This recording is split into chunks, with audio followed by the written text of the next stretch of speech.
The hand of the Lord was on me, and he brought me out by his Spirit and set me down in the middle of the valley. It was full of bones.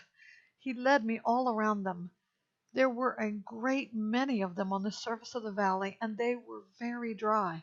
Then he said to me, Son of man, can these bones live? I replied, Lord God, only you know. He said to me, Prophesy concerning these bones, and say to them, Dry bones, hear the word of the Lord. This is what the Lord God says to these bones. I will cause breath to enter you, and you will live. I will put tendons on you, make flesh grow on you, and cover you with skin. I will put breath in you so that you come to life. Then you will know that I am Yahweh. So I prophesied as I had been commanded. While I was prophesying, there was a noise, a rattling sound, and the bones came together, bone to bone. As I looked, tendons appeared on them, flesh grew, and skin covered them, but there was no breath in them. He said to me, Prophesy to the breath prophecy, son of man. Say to it, This is what the Lord God says. Breath, come from the four winds and breathe into these slain, so that they may live. So I prophesied as he commanded me. The breath entered them, and they came to life and stood on their feet, a vast army. Then he said to me, Son of man, these bones are the whole house of Israel. Look how they say, Our bones are dried up, and our hope was perished. We are cut off. Therefore prophesy and say to them, This is what the Lord God says. I am going to open your graves and bring you up from them, my people, and lead you into the land of Israel. You will know that I am Yahweh, my people, when I open your graves and bring you up from them. I will put my spirit in you, and you will live, and I will settle you in your own land. Then you will know that I am Yahweh. I have spoken, and I will do it. This is the declaration of the Lord.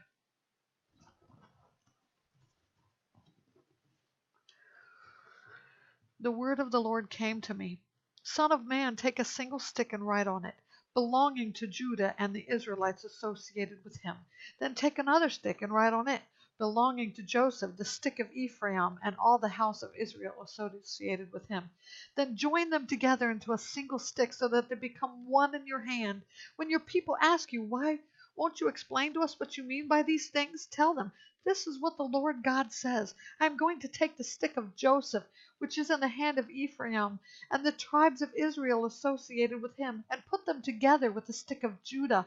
I will make them into a single stick so that they become one in my hand. When the sticks you have written on are in your hand and in full view of my people, tell them, This is what the Lord God says. I am going to take the Israelites out of the nations where they have gone. I will gather them from all around and bring them into their own land. I will make them one nation in the land on the mountains of Israel, and one king will rule over all of them. They will no longer be two nations and no longer be divided into two kingdoms. They will not defile themselves any more with their idols, their detestable things, and all their transgressions. I will save them from all their apostasies by which they sinned, and I will cleanse them. Then they will be my people, and I will be their God. My servant David will be king over them, and there will be one shepherd for all of them. They will follow my ordinances and keep my statutes and obey them. They will live in the land that I gave my servant Jacob, where your fathers lived. They will live in it forever with their children and grandchildren, and my servant David will be their prince forever. I will make a covenant of peace with them. It will be an everlasting covenant with them. I will establish and multiply them, and will set my sanctuary among them forever. My dwelling place will be with them. I will be their God, and they will be my people. When my sanctuary is among them forever, the nations will know that I, Yahweh, sanctify Israel.